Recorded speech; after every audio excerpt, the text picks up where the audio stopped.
안녕하세요. 저는 서울회생법원에서 근무하고 있는 손호영 판사입니다. 지금부터 개인회생제도 전반적인 내용을 소개해드리고자 합니다.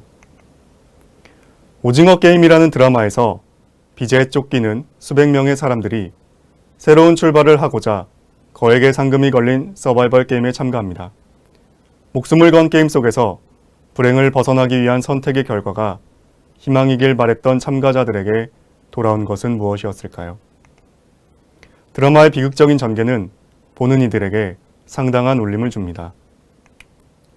도산 전문가로서는 오징어 게임 드라마를 볼 때 만약 오징어 게임 참가자들이 개인회생이라는 제도를 알았다면? 이라는 질문을 하게 됩니다. 서두르지 않고 찬찬히 절차를 밟아나갔다면 드라마의 내용과 결말은 달랐지 않았을까요? 개인회생 제도는 급여소득이나 영업소득과 같이 장래 계속적으로 또는 반복해 수입을 얻을 가능성이 있는 개인 채무자가 재정적 어려움으로 파탄에 직면했을 때 일정 기간, 원칙적으로 3년입니다. 원금의 일부를 변제하면 나머지를 면책받을 수 있는 제도입니다. 다만 채무액 한도 기준이 있는데 담보부 채무액 15억 원 이하, 무담보 채무액 10억 원 이하여야 해서 이 한도를 넘는 채무가 있으면 개인회생 절차는 이용할 수 없고 회생 절차를 이용하셔야 됩니다. 개인회생 절차를 이용하려면 관할법원에 신청서를 제출하면 됩니다. 서울회생법원은 서울 전역을 관할하고 있으니 서울에 거주하신 분들은 서울회생법원에 오시면 됩니다. 신청서에는 필요한 사항을 모두 기재하셔야 되는데 특히 채권자 목록과 재산 목록 등 법과 서울회생법원에서 정하는 서류를 제출하셔야 합니다. 개시결정이 있기 전에 채무자는 보전처분, 중지금지명령, 포괄적 금지명령을 신청할 수 있는데 보통 이미 진행되고 있거나 향후 행하여질 강제집행, 가압류 가처분, 경매 등을 중지해달라는 중지금지명령을 신청하는 경우가 많습니다.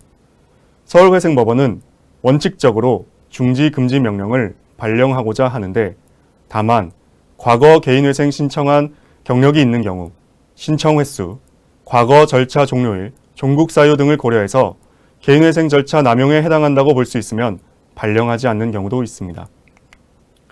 법원은 법 595조에서 정한 기각 사유가 없으면 원칙적으로 개인회생 절차 개시 결정을 합니다. 개시 결정은 결정 시부터 효력을 발생하고 법원은 개인회생 채권에 관한 이의기간과 개인회생 채권자 집행기일을 지정합니다. 개시 결정이 있으면 채무자에 대한 회생 절차 또는 파산 절차, 강제집행, 가압류, 가처분, 담보권의 실행 등을 위한 경매 등 절차가 중지되고 특히 채권자 목록에 기재된 개인회생 채권에 대한 변제나 변제 요구 행위가 중지, 금지됩니다. 개인회생 채권자는 채권자 목록을 송달받은 뒤 이의기간 내에 이의를 제기할 수 있는데 채무자는 이의를 받아들여 채권자 목록을 수정하게 됩니다. 채무자가 채권자의 이의를 받아들이지 않으면 개인회생 채권 조사 확정 재판을 거치게 되는데 만약 채무자와 채권자 사이에 이미 소송이 계속 중이었다면 해당 소송이 개인회생 채권 조사 확정의소로 변경되어 진행될 것입니다.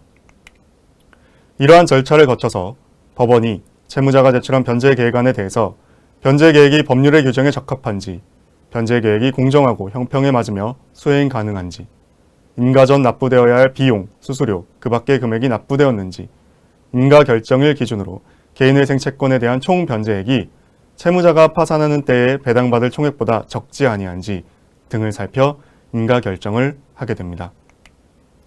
인가를 받으면 끝이라고 생각하실 수 있지만 오히려 시작입니다. 개인회생 절차는 면책이 종국적인 목표이기 때문입니다. 인가된 변제 계획에 따라 채무자는 개인회생 채권자에게 변제할 금원을 회생위원에게 성실히 임치하셔야 됩니다. 금액은 회생위원으로부터 개인회생 채권자들이 지급받게 됩니다. 정해진 변제 기간 동안 채무자가 변제 계획에 따른 변제를 완료한 때 법원은 면책 결정 여부를 결정하게 됩니다.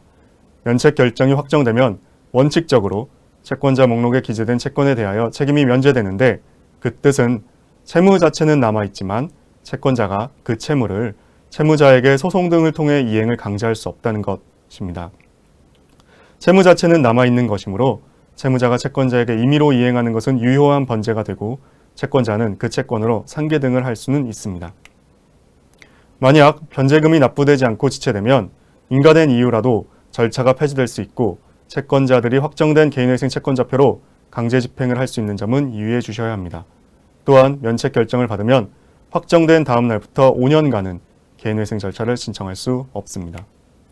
그러나 채권자 목록에 기재되어 있다 하더라도 조세 등 청구권, 벌금 과태료 등 청구권, 채무자가 고의로 가한 불법행위로 인한 손해배상, 채무자가 중대한 과실로 타인의 생명 또는 신체를 침해한 불법행위로 인하여 발생한 손해배상, 채무자의 근로자의 임금, 퇴직금 및 재보상금, 채무자의 근로자의 임치금 및 신원보증금, 채무자가 양육자 또는 부양의무자로서 부담하여야 할 비용 등은 책임이 면제되지 않습니다. 이를 비면책 채권이라 합니다. 개인회생 절차를 신청하면 각 사건별로 회생위원이 선임되고 회생위원은 기록을 검토하고 면담 절차를 진행하거나 서면으로 보정 권고를 할 수 있습니다. 따라서 회생위원과 면밀히 논의하시면서 절차를 진행하시면 됩니다. 변제기간은 원칙적으로 3년이고 때에 따라 5년까지 연장될 수도 있지만 서울회생법원은 65세 이상의 노인, 장애인복지법 제2조에 따른 장애인 중 장애의 정도가 심한 장애인, 30세 미만인 청년, 3명 이상의 미성년 자녀를 양육하는 자, 한부모 가족지원법에 따른 한부모 가족의 부 또는 모의 경우에는 변제기간을 3년 미만으로 할 수 있습니다. 여기까지 개인회생 절차 제도 전반에 대해 말씀드려 보았습니다. 서울회생법원은 채무자에 대한 구제와 배려를 본연의 업무로 하고 있습니다. 이것은 개인 채무자뿐만 아니라 그 가족들에게도 정상적인 가정을 찾아주고 다시금 사회에 원만히 복귀하길 바라기 때문입니다. 서울회생법원은 여러 제도를 마련하여 채무자에게 호의적 환경을 제공하기 위해 노력하고 있으니 필요하신 상황에 있는 채무자들께서는 개인회생 절차에 대해서 확인하고 이용하시면 좋겠습니다. 감사합니다.